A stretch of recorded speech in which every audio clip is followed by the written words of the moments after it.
Itaso na taron. 5th time this month. Usual murder case.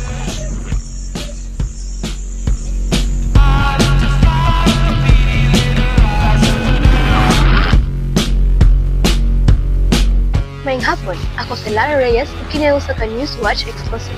Usa ka krimen sa pagpatay ang nakapagguba sa hilomong komunidad sa Barangay Lipanto, mao ni bawaan nga patay usa ka babaye nga mga 20 anyos ang punuigon sa Kalasangan.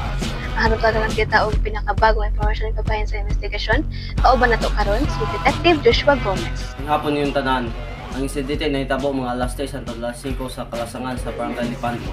Ang biktima usa ka babaye nga gipatay gamit ang bato. Gibunalan siya mga city hangtod 9 ka beses nga hinungdan sa grabe nga deformation sa Enawong. Sa pagkakaroon, padayon pa ang among investigasyon sa crime scene. Ug sa publiko, kung aduna mo'y bisan gamay nga informasyon, palihog ipaibalo sa among opisina.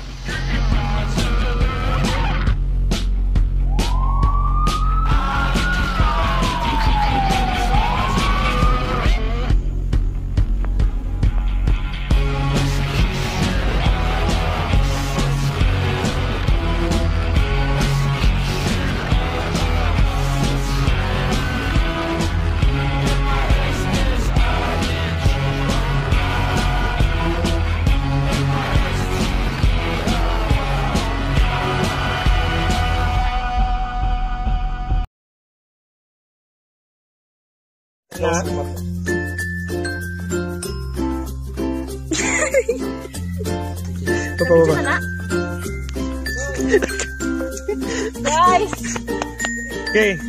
gabi dyan na. Gabi dyan. Gabi siya. Ay, Tinood din kaya ta. Sino dito siya, guys? Para. Ang taon.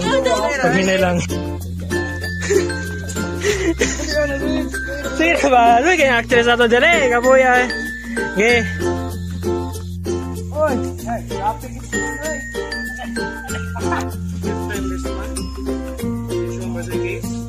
Where do I put it down?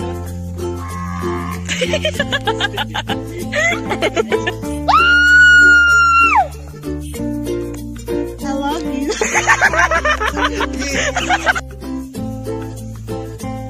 Uy! Ah, maganda!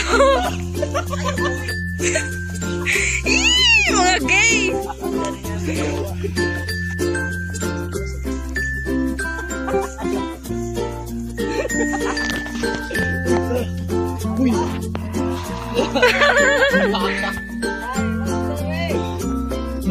Tara, maliban! Ang biktima usa ka babae nga gipatay gamit ang bato. Gibunalan siya. Nagawa siya ng patay ito. So, mo to yung masulting nga napatay dyan ng lalaki sa Lipanto. So, mahirap nato niya pohon, damlag, ugma pohon, sunod semana.